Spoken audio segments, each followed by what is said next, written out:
Hi, it's Edward, back with another video. Please take a moment to click the thumbs up button below and consider subscribing to the channel. Thank you for your support. Today I watched an interesting video on the Reventure Consulting channel titled, Rate Cuts Incoming, 2025 Housing Market Shift. I'll include a link to this video in the description below. I encourage you to check it out. According to Nick from Reventure Consulting, the Federal Reserve is expected to cut interest rates in September, with a 94% chance according to betting markets, potentially implementing 3 rate cuts by the end of 2025 and up to 6 cuts by mid-2026. My friends, I hate to hear about this. Our government kept interest rates artificially low for far too long. And that's why a lot of everyday Americans are suffering financially today. I don't think the government should be allowing rate cuts. I think the government should incentivize savers by increasing rates. When we have rate cuts, all that does is incentivize more speculation. We've had far too much speculation since 2020. The cheap and easy money allowed for a lot of potential asset bubbles. We have tens of thousands of cryptocurrencies in the world now, many of which lack any real utility. But people continue to speculate in this space. We have seen a lot of speculation in the equity markets. We have seen a lot of speculation in the real estate market. You have mom and pop flippers who buy homes, do sloppy renovations to them, put them back on the market, and turn a quick profit. Sometimes unsophisticated buyers end up with a lot of problems on their hands. Then we have Wall Street firms that have bought up big sections of neighborhoods, and that has really frustrated long-term residents who have watched what has gone on in their area. A once quiet neighborhood has now become overrun by tenants. In some cases, the neighborhood crime has increased. It also bothers me that these rate cuts could cause further problems in this country with inflation. Now, that's great for people who own a lot of assets. Our president owns hotels, golf courses, etc. He's going to potentially get wealthier on paper. A lot of people on Wall Street who get bonuses based on stock performance will likely do well. A lot of high net worth people in America and around the world who have a lot of assets will likely also see their wealth increase on paper. But I worry about everyday people who don't own assets. And some won't be able to accumulate assets because a lot of the money they are bringing home in their paycheck is going to rent right now or to a large vehicle payment. Some of these people are struggling just to survive, and some aren't able to do it on what they earn from their primary occupation. Some people are having to work 2 or 3 jobs. There are Americans right now who still don't bring in enough money even though they are working multiple jobs. This is why credit card debt is near an all-time high. And we also have people taking out these buy now, pay later loans.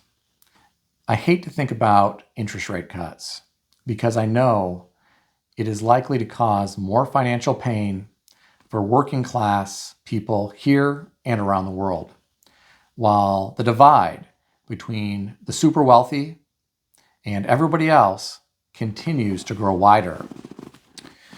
Now, Nick from Reventure Consulting went on in his video to talk about how the forecasted rate cuts have caused panic among realtors, investors, and mortgage brokers who speculate that home prices will rise and buyer demand will return, reinvigorating the housing market. But Nick doesn't believe this will happen. He thinks housing prices are still too high. Just because interest rates come down doesn't mean that some everyday Americans are going to be able to afford to finance those expensive homes. There are a lot of people right now that have a mountain of debt, and that is going to impact how much home they can afford to buy.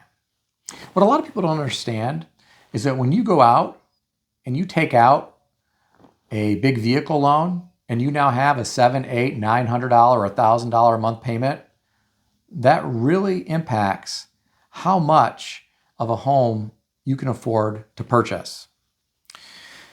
The same goes for various other forms of debt. There are a lot of Americans right now who are in bad financial shape, and they have not seen their wages keep pace with inflation. They have watched these homes continue to get more expensive and further out of reach.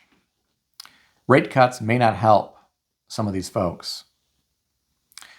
Now, I truly worry that there are going to be Americans who will never be able to realize the American dream of homeownership. They are in areas of the country where home prices have become extremely expensive. And ordinary people, even if they have good jobs, can't afford to purchase those homes. Unless they have family support, they won't be able to buy one of those homes. And there have been stories in the news about parents or grandparents who have given their children hundreds upon hundreds of thousands of dollars to be able to buy down the price of the home to a level where the children or grandchildren can afford the payment. Not everyone has family members that can intervene on their behalf and do that. There are a lot of people who graduate from college with a mountain of student loan debt. They don't have rich parents. They don't have rich grandparents. They're on their own, and they have to figure out how to find a place to sleep at night. That's getting harder to do. Even efficiency apartments in some cities cost $2,000 or more. And that's just rent. Doesn't include utilities or concierge trash or parking in some cases. A lot of people are allocating big chunks of their income towards rent, and in some cases a vehicle payment or a student loan payment.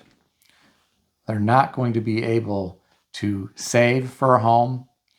Some are not going to be able to qualify for a home in their area. They simply don't earn enough, even for a good job. Now, Nick, in his video, indicated there is deflation occurring in the housing market. Home values are declining year over year in 12 states and month over month in over 25 states. This is according to Zillow data, signaling a correction in roughly half of the U.S. This isn't all of the U.S. Real estate is local. There are still areas here in America where real estate is hot. Some people still will have a difficult time ever buying a home. And that's sad. I'm not quite sure what some people are going to do if they dream of home ownership. Unless they win the lottery, unless they're able to start a business and make a tremendous amount of money, some employers are simply not going to provide raises that are going to keep pace with the rising costs of just about everything in life. That's just a reality for some folks. It's really anyone's guess what's going to happen in the real estate market. I, for one, hope we don't see crazy speculation like we did after 2020. I hope we don't see the madness of multiple offers and people waiving inspections. I hope we don't see the madness of people going out and doing wild speculation with homes. I'd like to get back to the point where everyday people could stand a chance at purchasing a home. And I don't think that's going to happen if we see all these rate cuts. I truly don't. But what do I know? I'm just some guy on YouTube. What do you think about all this? Share your thoughts in the comment section below. If you enjoyed this video, consider subscribing to the channel. I want to extend a special thanks to everyone who has subscribed to this channel. I want to also thank all of my channel members. If you would like to become a channel member, there is a link in the description beneath this video. You can read more about the different membership levels. Please also check out some of the great books I suggest you consider reading in the description below. I've included Amazon affiliate links to these books. As an Amazon associate, I earn from qualifying purchases. Stay healthy and wealthy. I'll see everyone in the next video.